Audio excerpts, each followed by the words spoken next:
Gerai, pradėkime. Vanduo. Alaus skardinėje. Skamba keistai, tiesa? Bet būtent tai ir yra Liquid Death. Šis prekės ženklas tapo tikra sensacija, o jo sėkmės istorija, ji jau virsta legenda. Pasakojama, kad tai buvo geniali idėja gimusi tiesiog iš oro, kuri pavertė paprastą vandenį $1 milijardo vertės monstro. Bet ar tikrai? Kas jeigu visa ši legenda yra tik, kruopščiai sukurta iliuzija?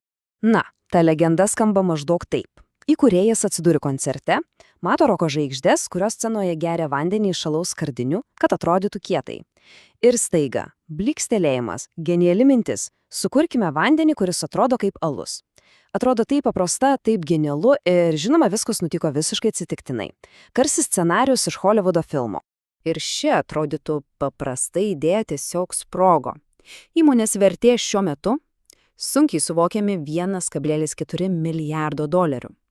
Būtent šis milžiniškas skaičius ir palaiko tą mitą apie staigę sėkmę, kurią lėmė viena vienintelė geniali akimirka.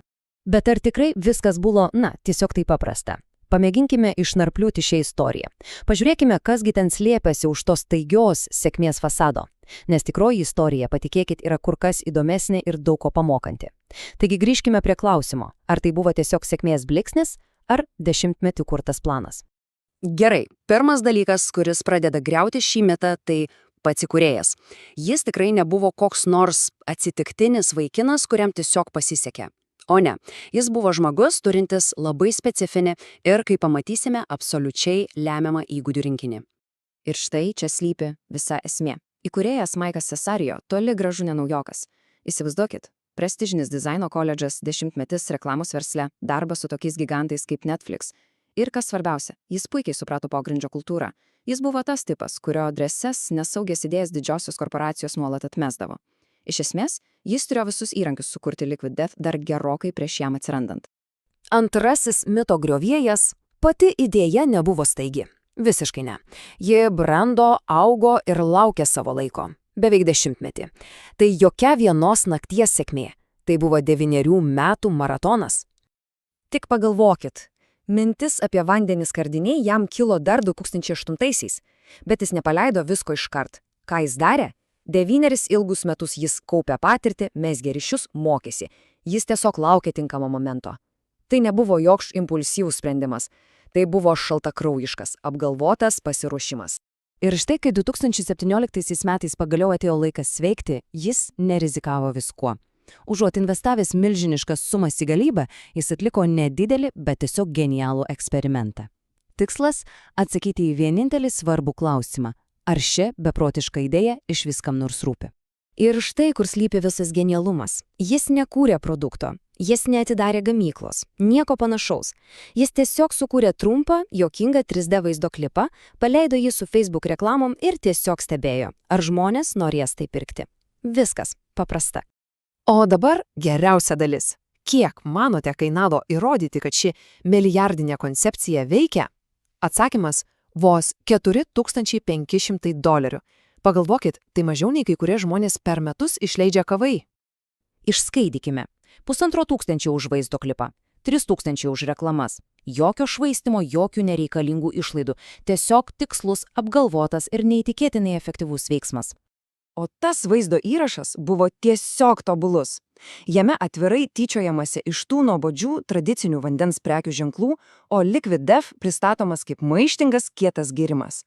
O tas žinote, tėvai nekies, o vaikai pamėgs, pataikė tiesiai į 10. Koks buvo rezultatas?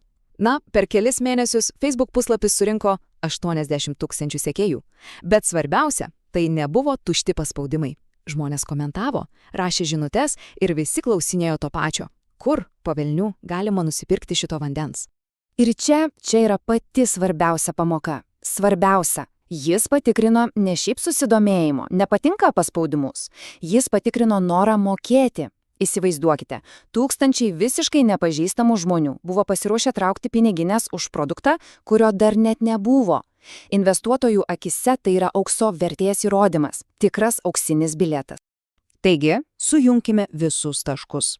Tai tikrai nėra pasaka apie atsitiktinę sėkmę, tai yra pamoka. Pamoka apie strategiją, apie patirtį ir apie šaltą, labai šaltą apskaičiavimą. Turėdamas rankose konkrečius duomenis, tuos 80 000 potencialių klientų, jis pagaliau pasinaudojo per dešimtmečiais sukauptais ryšiais. Jis nuėjo pas vieno iš Twitterio įkūrėjų ne su idėja, ne su svajone. Ne, jis atėjo su įrodymu ir pasakė: žiūrėk, žmonės nori pirkti, man tik reikia pinigų gamybai. Ir jam pavyko.